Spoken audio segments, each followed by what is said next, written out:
ناظرین بریک سے پہلے ہم بات کر رہے تھے سعید آسی صاحب کے ساتھ, ہم انہی کی طرف چلتے ہیں. جی سعید صاحب. جی بات آپ پارلیمنٹ کی بالادستی کی کر رہے ہیں, ملک کی آزادی اور خود مختاری کی بات ہو رہی, اور قیادتوں نے جو فریضہ ادا کرنا ہے اس کٹھن سچویشن میں اس کی بات ہو رہی ہے.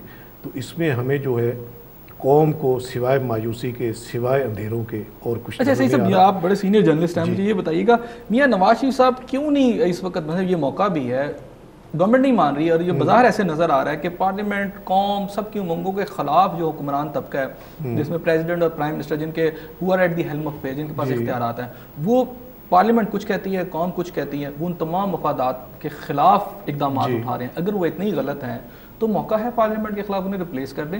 پولیٹیکل سسٹم میں رہتے ہوئے جمہوریت اس سے ڈیریل نہیں ہوگی, اس میں صرف حکومت. میاں صاحب کو کیا چیز ہے ایسی جو روک رہی ہے, وہ اس کی بات نہیں کرتے؟ ایک آپشن ہوتا ہے, ظاہر ہے یہ بھی جمہوریت کی روح میں شامل ہے. آپ مڈ ٹرم پول کی طرف جائیں, بائی الیکشن کی کسی حلقے کا ہو جائے, یہ بھی جمہوریت کے عین مطابق ہے. لیکن میاں صاحب اگر اس سے اوائڈ کر رہے ہیں تو ظاہر ہے عام آدمی کے ذہن میں بھی یہ سوچ پیدا ہوتی ہے کہ پیچھے آخر کیا مصلحت ہے, کیا مجبوری ہے, کیا آخر تضاد پیدا ہو گیا ان میں. اس میں ظاہر ہے اب جس طرح محترمہ بینظیر بھٹو جب این آر او کر کے پاکستان تشریف لائی تو اس کے بعد ان کے لیے بھی راہ ہموار ہوئی, میاں صاحب کے لیے بھی جو جلا وطنی کر کے وہاں ملک سے باہر بیٹھے تھے, تو مجبوری بن گئی اس وقت میاں صاحب کو بھی واپس لانے کی. تو اس وقت انہوں نے ظاہر ایک چارٹر آف ڈیموکریسی کی انہوں نے بات کی. وہ تو ماضی کی بات ہوگی نا, میں آج کی بات کرتا ہوں. آج کی بات بھی یہی ہے, ایک انا ہے, ایک جھوٹی انا میں کہتا ہوں. صرف انا ہے کہ کیا میاں شہباز شریف صاحب کی گورنمنٹ کو بچانے کی ایک ایفرٹ ہے؟ میاں شہباز شریف شاید خود بھی اپنی حکومت کو بچانے کے لیے اتنی ایفرٹ نہیں کر رہے ہوں گے جتنی میاں نواز شریف صاحب کرتے ہیں. اس میں دیکھیے یہ حکومت کا سوال نہیں, یہ ملک کی بقا اور ملک کی سلامتی کا سوال ہے. اس میں اگر کوئی ذاتی مفاد ہے اس کو ترجیح دینا چاہیے قومی مفاد پہ. قومی مفاد کا یہ تقاضا ہے کہ آپ ہم آہنگ کریں, پوری قوم کو سیسا پلائی دیوار بنائیں. دشمن چاروں طرف سے ہمیں گھیرے میں لیے ہوئے, اور جس کو آپ اپنا فرنٹ لائن اتحادی کہتے ہیں وہی سب سے بڑا دشمن ہے ہمارا. یعنی اگر ہم دشمنوں کی لائن ڈرا کریں اور اس میں دیکھیں جی نمبر 1 پہلے تو یہ تھا کہ طالبان ہے یا دہشت گرد ہے, تو اس میں ایک امریکہ اور ایک بھارت ہے, تو اس میں نمبر 1 جو دیکھیے جی, اس میں دیکھیے طالبان جو ہے یہ بھی سیلف سٹائلڈ ہے, امریکہ کی کریشن ہے سارے. اور آپ دیکھیے یہ پی این ایس مہران کی جو ابتدائی انکوائری میں جو بات سامنے آ رہی ہے, کچھ واقی ٹاکیز ملی ہیں جو نیٹو فورسز کے زیر استعمال ہے. بالکل خبریں آ چکی ہیں, امریکن میڈ ہے. اسی طرح جو 2 دہشت گرد تھے جن کا پوسٹ مارٹم ہوا, اس سے ثابت ہوا کہ ان کے ختنے نہیں ہوئے تھے. یہ جو واقعات ہیں, کیا اس سے آپ کڑیاں نہیں ملا سکتے کہ یہ کون لوگ ہیں؟ کیا یہ دہشت گرد ہماری سرزمین کے ہیں یا امریکہ اور انڈیا کی پروڈکشن ہے جو ہمیں مارنے کا ایجنڈا لے کر یہاں آئے؟ یعنی طالبان کے نام کے اوپر بھی مختلف ایجنسیوں کے لوگ جو ہیں یہاں کام کر رہے ہیں, اور پاکستان کو اور اس وقت وہی لوگ کمزور کر رہے ہیں جو پاکستان جن کا اتحادی ہے. اس وقت دیکھیے ہمارے حکمران پتہ نہیں کس مصلحت کن مفادات کے تحت امریکہ کی تابعداری میں لگے ہوئے. اب دیکھیے کرزئی کا ایٹیچیوڈ دیکھیے, وہ کٹ پتلی ہے نا, 2 بار امریکہ کی یعنی کہ لاٹھی کے سہارے وہ اقتدار میں آیا ہے. لیکن دیکھیے کل اس کا ایٹیچیوڈ کیا تھا, اس نے بھی بیان دے دیا کندھار میں جب شہری آبادی پہ اٹیک کیا نیٹو فورسز نے, تو اس نے زچ ہو کے کہا کہ یہ انف از انف, لاسٹ وارننگ آپ کو دے رہا ہوں کہ آپ باز آ جائیں. اس سے پہلے بھی وہ ایسا کہہ چکے, لیکن ہمارے حکمرانوں میں تو اتنی سخت بھی نہیں کہ وہ کم از کم وارننگ ہی دے لیں. ڈرون اٹیکس ہوتے ہیں پارلیمنٹ کی قرارداد کے برعکس. کہ کرزئی بالکل اوپن پپٹ ہے امریکن گورنمنٹ کا, لیکن اگر وہ ایک وارننگ دے سکتا ہے باوجود یعنی اس سے قطع نظر کہ وہ اس پہ عمل کرتا ہے یا نہیں کرتا, تو ہمارے حکمران جو ایک ایٹمی قوت ہے یہ ملک جو ہے, اور میں اکثر یہ کہتا ہوں کہ ہمیں یہ ڈرایا گیا کہ جناب کابل پہ جہاز کھڑے تھے, بمبار طیارے, اگر ہم ان کے ہیلی کاپٹر کو انٹرسیپٹ کرتے تو وہ آ سکتے تھے. اسی کابل کی سرحدیں ایران کے ساتھ بھی ملتی ہیں, ایران ایٹامک طاقت نہیں ہے, اور امریکہ کے یہ بمبار طیارے ہر وقت فضا میں رہتے ہیں, وہ اسپیشلی اس وقت نہیں تھے. اس ایران کا تو کچھ نہیں بگاڑ سکا امریکہ, کیوبا کا کچھ نہیں بگاڑ سکا آج تک.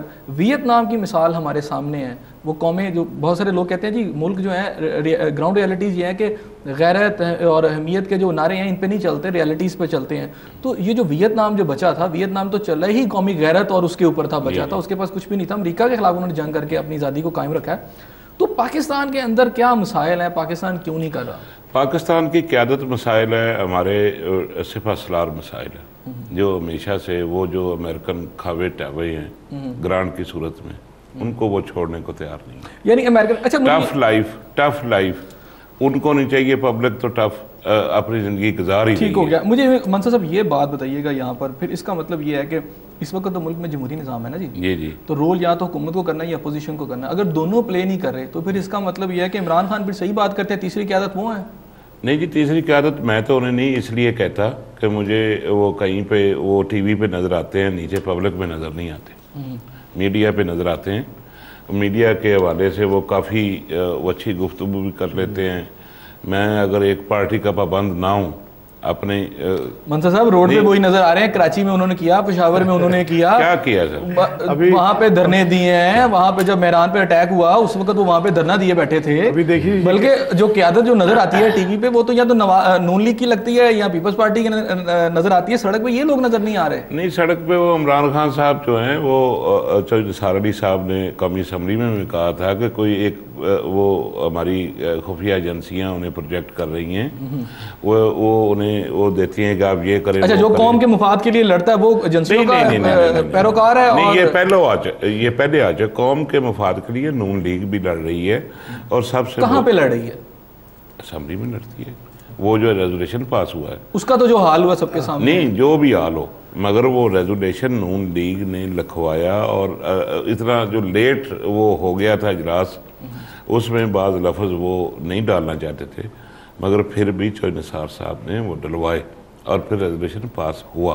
اچھا, اس اسمبلی کا تو حال یہ کہ عمران خان صاحب نے میں انکشاف کیا ہے کہ یہ پر منٹ کو 50,000 روپے میں قوم کو پڑ رہی ہے. اب اس کو ملٹیپلائی آپ کرتے چلے جائیں تو یہ اس پارلیمنٹ کا جو حال ہے. اسمبلی اگر ختم کر دی جائے, وہ اس سے ان کے وہ واپس بھی لے لیے جائیں تو میرا خیال ہے, میں تو دینے کو تیار ہوں, تو پھر یہ قوم کھڑی ہو جائے گی اپنی. جو بیوروکریٹ فوجی جو یہ سارا کچھ کھا رہے ہیں اس ملک کا, یہ سیاستدان کیا ہے, کوئی تنخواہ ملتی ہے, کوئی ٹریولنگ الاؤنس ملتا ہوگا, اور کیا ہوتا ہوگا.